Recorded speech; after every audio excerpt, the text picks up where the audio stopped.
It's over. The lack is finished. I've already signed the decree, and what has been sealed by heaven cannot be undone by any account that won't balance, by any sleepless night without an answer, by any voice that whispers you'll never have enough. You weren't on hold. You were being prepared to receive what was already written about you before the shortage ever began. Stay till the end, because before we close, you'll recognize the signs that this decree is already moving in your life, and you'll receive the protocol to seal it for good. I know exactly how it played out. Not as an idea, as a scene. You opened your banking app on your phone in the bathroom, with the door locked while everyone else was asleep on the other side. Swiping through the screen, running the numbers one way and another, trying to make them come out different. Adding up what comes in, subtracting what goes out.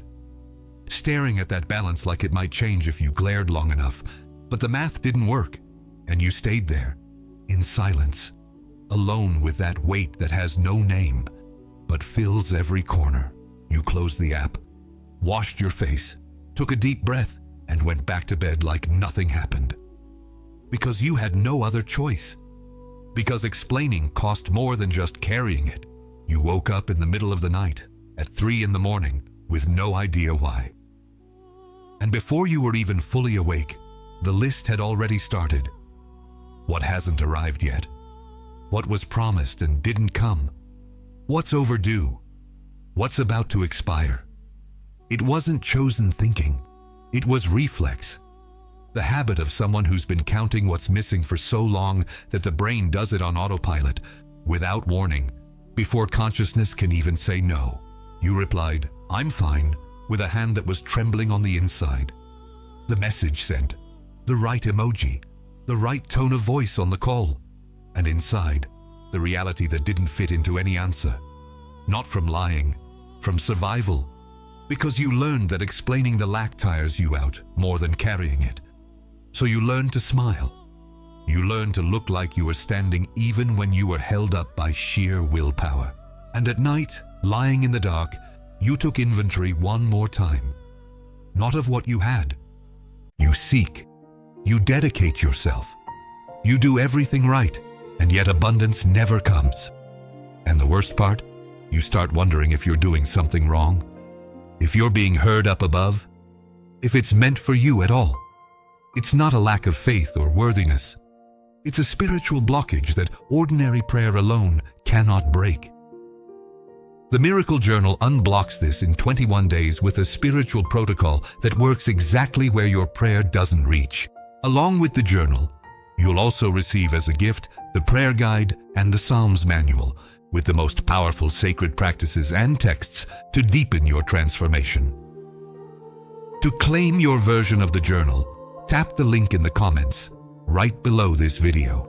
You took inventory one more time, not of what you had, of what still hadn't come, what you promised yourself and still hasn't happened, what you asked for, believed in, waited for, and time just kept passing and the lack kept lingering.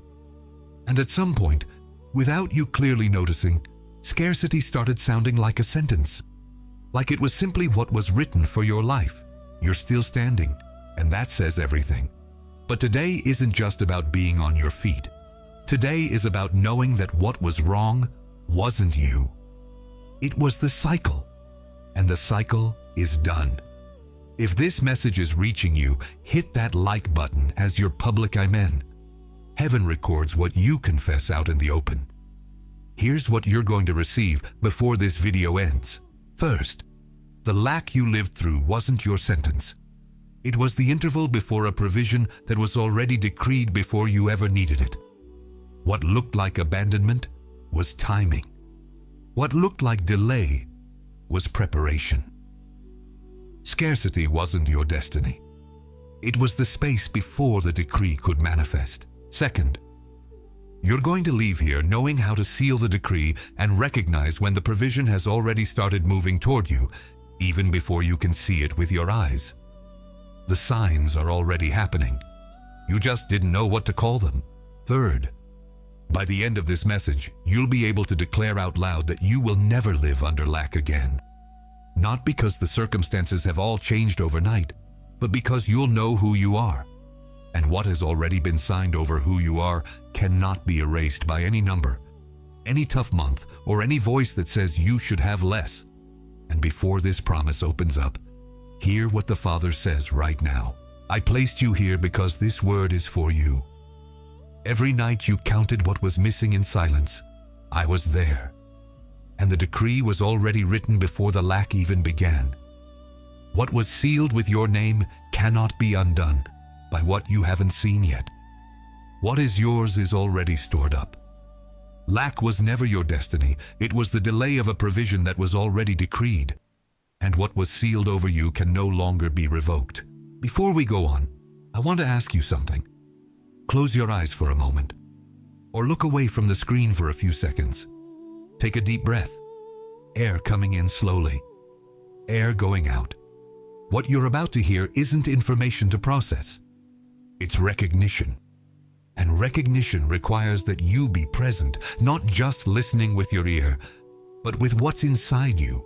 There are signs that the decree is already in effect in your life. Not signs you'll need to find starting today. Signs you're already living, but the world called them something else. 4 signs, presented in ascending order. Pay close attention to the last ones because that's where the enemy put the most effort into making you miss what's really happening underneath what you call normal. First sign. You noticed you can't accept the scarcity the same way anymore. There's a new restlessness inside you. Something that refuses the idea that that's just how it is, that it's always been this way, that for my life it's different. You tried to call it impatience. You tried to discipline yourself back into acceptance. You tried to lower your expectations because high expectations have always led to disappointment before, but the restlessness didn't leave. It came back. It keeps coming back. That's not spiritual impatience. It's not a lack of faith in the waiting. It's your spirit refusing a cycle that's being shut down. When a decree is about to be fulfilled, the spirit feels that chapter has no more pages before the visible situation changes. You're not getting anxious. You're feeling the end of an era before it closes clearly. Second sign, small provisions arrived through paths you didn't calculate and didn't ask for. An unexpected resource. Help that came from somewhere you didn't expect. A bill paid by a circumstance you didn't arrange. A discount, an opportunity, an act of generosity that arrived without you doing anything to activate it. You called it luck, a coincidence. At least that. You kept it quiet, afraid to talk about it and jinx the moment. But it wasn't luck. It was the decree starting to move beneath the visible. Before the river overflows, the water is already accumulating where you can't see. The small provisions aren't crumbs of consolation. They're the initial movement of something decreed to arrive in abundance. Heaven doesn't send the big before showing you it can send the small without you asking, planning, or forcing it. Third sign. Doors slammed shut suddenly in places where before you only found scarcity. Opportunities that didn't pan out. Deals that fell through. Paths that seemed right and got jammed for no reason. Situations you expected to work out, but didn't. And you were left wondering why. Spending nights asking what you did wrong. But it wasn't failure. It was heaven closing what kept you trapped in a cycle of lack. When a decree of provision comes into effect, what was sustaining the scarcity has to be removed before abundance arrives. The doors that closed weren't your blocked future. They were the ties to the cycle that ended being cut before you could see what was happening beneath the surface. The next sign is the hardest one to hear. It's the one the enemy spent the most time trying to make you ignore. Because if you recognize this sign, there's no going back. The decree becomes obvious, and the enemy loses the main argument that kept you in doubt. Fourth sign, a strange piece in the middle of the account that still hasn't balanced. A moment, sometimes brief, sometimes longer, when the situation hasn't changed. The numbers are still the same. The answer still hasn't arrived. The need is concretely there. And yet there's a stillness inside you that makes no rational sense. a calm certainty with no basis in the available data. And you tried to push that peace away. You tried to shake yourself back into worry because the peace felt dangerous.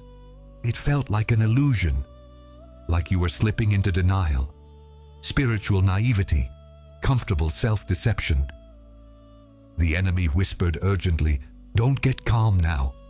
The situation is serious. You need to act, calculate, worry, because worry at least looks responsible." But that peace wasn't denial.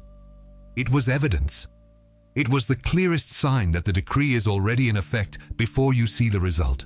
When heaven has already sealed something, the peace precedes the visible sign. It's not you convincing yourself everything's fine. It's the Spirit knowing what the situation hasn't revealed yet. That strange peace that made no sense. It was the signature that the decree was already active. Type "free" in the comments if this word has reached you. Close your eyes for a second. Take a deep breath. What I'm about to tell you won't work if your attention is split. There's a woman in Scripture whose name barely gets a mention. The widow of Zarephath. She didn't have powerful allies. She didn't have savings stashed away. She didn't have a backup plan for the crisis. What she had was a handful of flour at the bottom of a jar and a trickle of oil that barely covered the bottom of the flask. Enough to make one last loaf, eat it with her son, and wait for death. That was exactly her calculation. The math was clear. The end was scheduled, until a stranger showed up asking for the very thing that was her last resource. And the word that came to that woman wasn't a promise conditioned on her future effort. It was a decree. The jar of flour won't run out. The oil won't dry up. As long as the need lasts, what is little won't be consumed. She didn't get a full warehouse all at once. She got enough for one more day, and the next day, again, and the next day. The decree didn't deliver everything at once. It sustained her day by day until the drought passed. Do you recognize that? Have you ever stared at the little you had, expecting the end, and the end never came? Have you ever not understood why you were still standing after a month that mathematically shouldn't have worked? The little that never completely ran out in your life wasn't luck. It was provision holding the essentials while the right time hadn't arrived yet. It was the widow of Zarephath happening in your kitchen, on your account, in your life, without anyone telling you the name of what was unfolding. Now think of a dam built upstream, in a place the residents of the dry valley have never seen. The valley floor is cracked. The rivers are low. The residents calculate how much longer they can hold out. And the decision that will change everything doesn't happen in the valley. It happens up above when the gate is opened. The water doesn't need to be created. It already exists. It's up there, full, accumulated, stored, waiting for the order to descend. The dry land didn't fail to produce the water. The dry land was waiting for a decision that didn't depend on it. A decision that had already been made, but whose execution was waiting for the right time. The provision you're waiting for isn't absent. It's accumulated. It's decreed. It's waiting for the gate to be opened. And you don't control the timing of the gate. But you can recognize that the water already exists, that it's already there, that it doesn't need to be created from scratch, like the flour that didn't run out, and like the dam waiting only for the order to descend. You don't need to produce the provision. You don't need to find it. You don't need to earn every cent before you receive it. You need to recognize that it has already been decreed, that it's already moving, that what you need to do is stop calculating as if it all depended exclusively on you. Type "decreed" in the comments if you're recognizing that your provision is already accumulated, waiting to come down. Let me stop for a full minute. You spent years, maybe decades, measuring what was missing. Opening your banking app in the bathroom in silence. Doing the nightly inventory of what still hadn't arrived. Answering, "I'm fine," while trembling on the inside. That wasn't weakness. That was what any reasonable person does when the cycle of scarcity lasts long enough to feel permanent. When lack repeats enough, it starts to sound like identity, like who you are, not just what you're going through.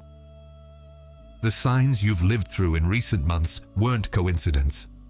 The restlessness with scarcity that you couldn't accept as final anymore. The small provisions that arrived without you calculating them. The doors that closed in places that only sustained the lack.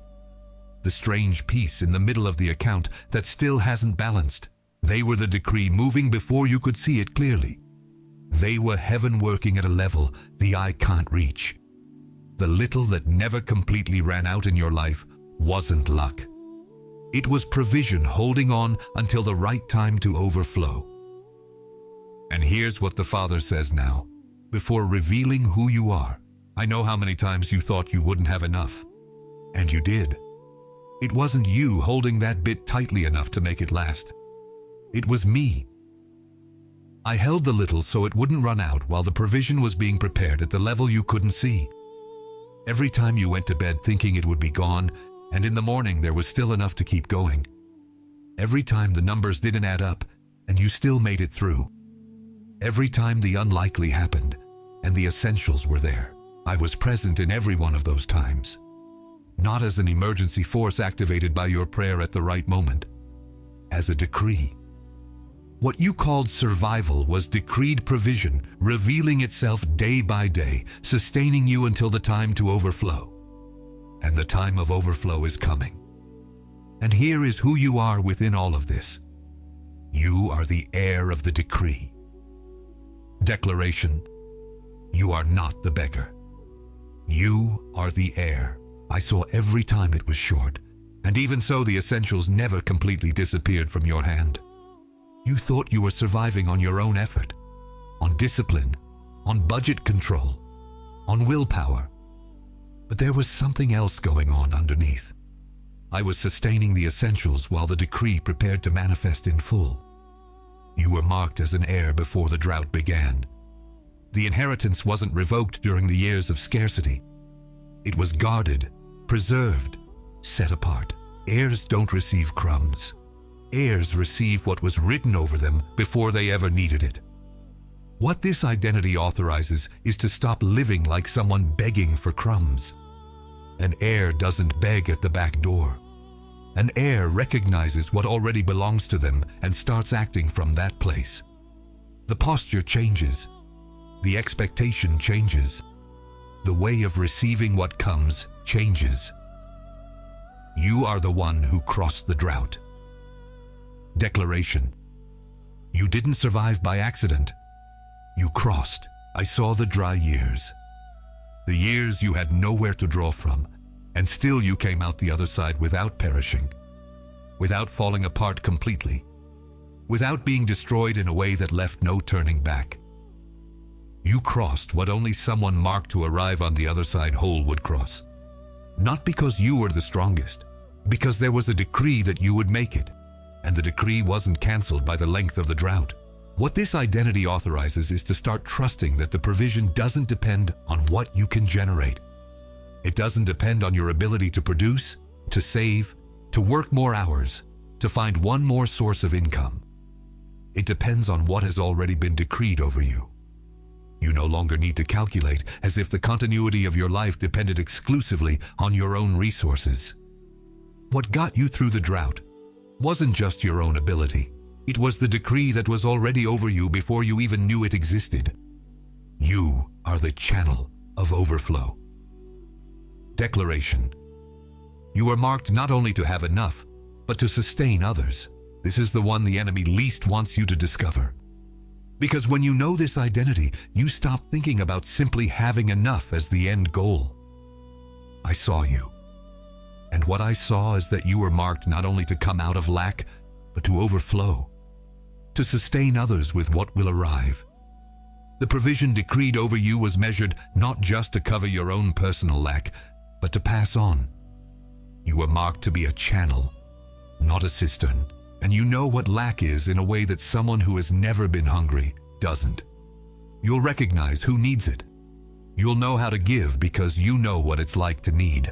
What this identity authorizes is to stop thinking of survival as the end goal. What comes over you was measured to arrive in abundance precisely because it needs to overflow. When you understand you're a channel, the logic of scarcity loses its meaning. A channel doesn't hoard in panic mode. A channel lets the flow happen. Type in the comments the name of the identity you just received. The heir of the decree. The one who crossed the drought. The channel of overflow. Type which one hit you the hardest right now. And if you're not subscribed yet, subscribe now. This channel was made for this word to reach you at the right time.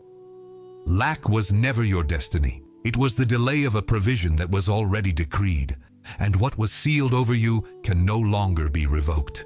Now I'm going to give you the protocol. It has a name, the seal of the decree. 3 steps, simple in form, but not shallow. Each one is an action of someone who already knows the decree is in effect, not someone still trying to convince heaven to act. Step 1. In silence, still here with me, name out loud, in a low voice, the specific lack that consumed you the most. Not lack in general, not a broad concept of scarcity. The specific one, the bill, the concrete area, the particular fear of not having enough in a situation you know by heart. The thing you never talk about to anyone, but you've listed more times than you can count. Name it now in a low voice, clearly, just for you and for heaven. Naming it is recognizing, and recognizing is the first move of someone who's going to hand it over. You're not reinforcing the lack by naming it. You're bringing it to the altar, not to the nightly inventory. Step 2. Place your hand over your chest. Firm. Feel your heart beating there. And declare, in a low voice or out loud, these words: that lack is closed. Not by my effort, by the decree that has already been signed over me. This isn't a motivational affirmation.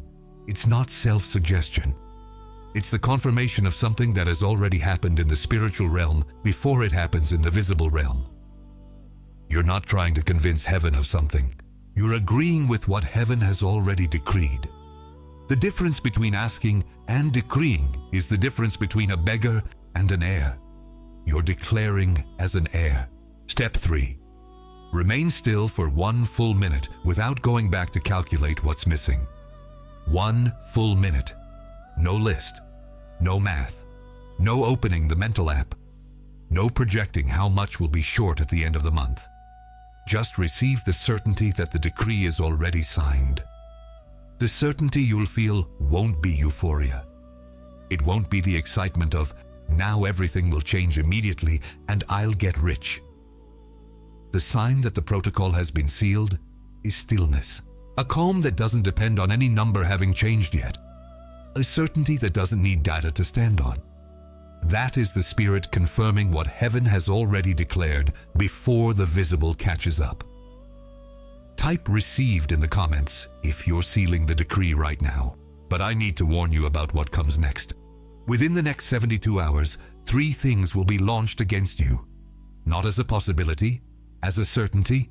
So hear the name of each one so that when they come, you won't be caught off guard. First tactic, the scarcity mindset will return disguised as prudence. It will come with the voice of financial wisdom, responsibility, maturity. Save it, because it'll run short again. Don't spend it now. Don't open your hand yet. Don't trust what you received today, because you've trusted before and it fell short afterward. It will sound completely reasonable. It will sound like you're just being responsible. But the goal of that voice is to keep you counting the lack even after the decree has been sealed. The scarcity mindset doesn't disappear with the decree. It tries to reinvent itself with the vocabulary of prudence to keep operating inside you. When you hear, "But what if it runs short again?" recognize the name of that. It's not wisdom. It's the tactic of someone who wants to keep you in the posture of a beggar after the decree has already declared you an heir. Second tactic, disbelief, because of the delay. When the provision doesn't show up visibly and immediately in the first few days after this video, a voice will say with apparent logic, if the decree was real, It would have already manifested. If the provision existed, it would already be here. The delay proves it was an illusion. You built up expectations again, and you'll be disappointed again. The goal is to make you revoke internally what heaven has already signed. But the widow of Zarephath didn't wake up the next day with a full warehouse. She woke up with enough for one more day. The provision that's dammed up doesn't all come down at once. It manifests in what you need, when you need it, for as long as you need it. The delay isn't the absence of a decree. It's providence operating at a pace that isn't yours. When the voice of disbelief comes with a deadline, you already know its name, and you already know what to do with it. Third tactic, the memory of the worst phase. The enemy will bring back with details and emotional precision the time when everything fell short. The heaviest month, the hardest day, the moment of greatest humiliation or despair within the cycle of scarcity. It will use that as proof that lack is your normal, that the decree is an exaggeration, that it's better not to get your hopes up because that's always been the reality. But the story you lived isn't the story that will continue. The widow lived through the drought, but the widow also lived through the day the flour didn't run out. Neither phase was permanent. The one that's coming isn't either. And the internal enemy will say, at the exact moment the certainty of provision starts to solidify inside you, don't get your hopes up, because it always runs short in the end. That voice isn't honest pessimism. It's not spiritual realism. It's your own mind trying to protect you from a disappointment that no longer exists, using caution against you. Disguised as maturity, arriving at the most delicate moment when the certainty is still taking root and it would be easier to abandon it. You don't need to protect yourself from provision anymore. You are the heir of the decree. Type protected in the comments. The decree has been sealed. What was declared over you does not turn back. Now I need you to do something. Place your right hand firmly over your chest. Firmly. Feel your feet on the ground, solid contact with the floor beneath you. Close your eyes slowly. Take a deep breath. You made it this far. With everything you carried. With all those nights of inventory in the dark. With all those banking apps opened in the bathroom in silence. With all those "I'm fine" replies sent while you trembled inside. You made it. And now, at this moment, you are going to hand over what is no longer yours to carry. Let go of the constant fear that there won't be enough. That underlying fear that stayed there even when things were going relatively well. The permanent vigilance. The need to control every penny with tense fingers. The feeling that any slack was dangerous because scarcity could return at any moment. That's not yours anymore. That fear was produced by the cycle. The cycle is over. Let go of the habit of doing the nightly inventory of what hasn't arrived yet. That list you made without meaning to. Lying in the dark, before you could fall asleep. What you promised and didn't deliver. What you waited for and didn't come. What you needed and didn't have. That habit no longer serves the cycle you were in. It doesn't fit the identity you received today. Let go of the shame from the times you said, "I'm fine," while things were falling short. The shame of having needed. The shame of not having had enough when others seemed to have it. That shame wasn't yours to begin with. It was the weight of living in a cycle that wasn't your destiny, and that cycle is closed now. And now the Father speaks directly to you. I saw you in that bathroom, with the phone in your hand, the screen lit up in the dark, the calculation done one way, undone, redone, hoping the numbers would turn out different. I was there, not as a distant observer, as the one who had already signed something over you that those numbers couldn't yet show. You were looking at the data. I was looking at the decree. I saw you at 3 a.m, with the list already formed before you were fully awake. I heard every item on that list, everything that hadn't arrived yet, every need you named in silence while the ceiling stood as witness. And while you listed what was missing, I was there with the decree that already had a written answer for every single one of those needs before you felt the first shortage. I saw every time you answered, "I'm fine," while you trembled inside. I saw the effort it cost to keep smiling, keep functioning, keep being what others needed you to be when inside the math didn't work. You weren't abandoned in those moments. You were sustained. The essentials didn't disappear because I was holding the little so it wouldn't run out while what was decreed was being prepared. The cycle of counting the lack has been closed by decree. Not because the situation has changed completely overnight, because heaven's decree isn't conditioned on circumstances. It precedes circumstances. It transforms circumstances from the inside out, starting with what you know about who you are. You are the heir of the decree, not the one who waits to see in order to believe. The one who recognizes what has already been signed and starts acting from that place. The one who stops living in the posture of a beggar when the decree has already declared an heir. You are the one who crossed the drought. Every drought you crossed wasn't accidental survival. It was proof that what is over you cannot be consumed by scarcity, no matter how long it lasts. You came out the other side every time. You'll make it again. You are the channel of overflow. From scarcity to provision. From fear to certainty. From nightly inventory to the declaration of an heir. From counting what's missing to recognizing what's already been signed. What comes over you was measured to arrive in abundance and overflow. You were never the final destination. You are the channel. And a channel does not operate in the mode of lack. A channel operates in the mode of flow. Lack was never your destiny. It was the delay of a provision that was already decreed. What was sealed over you can no longer be revoked. Say it out loud now before you write in the comments. Say these words with the voice of someone who knows what they're declaring. The lack is over. From now on, what is mine has already been decreed. Say it again, with more conviction, with the voice of the heir, not the beggar. The lack is over. From now on, what is mine has already been decreed. It is done. What was delivered here has been delivered. What was declared has been sealed. Type "done" in the comments right now. One word. Heaven records it. And think of one person, not a group, not a contact list. One specific person you know who lives in the constant fear that there won't be enough, who opens the banking app in the bathroom, who wakes up at 3 a.m. making the list, who replies, "I'm fine," when they're not. Send this video to them right now, not tomorrow. Now. Because the decree that came to you today also has their name written on it. You are not the same person you were when this message started. The next video continues from where this one left off. Don't miss it. It is done. You seek. You dedicate yourself.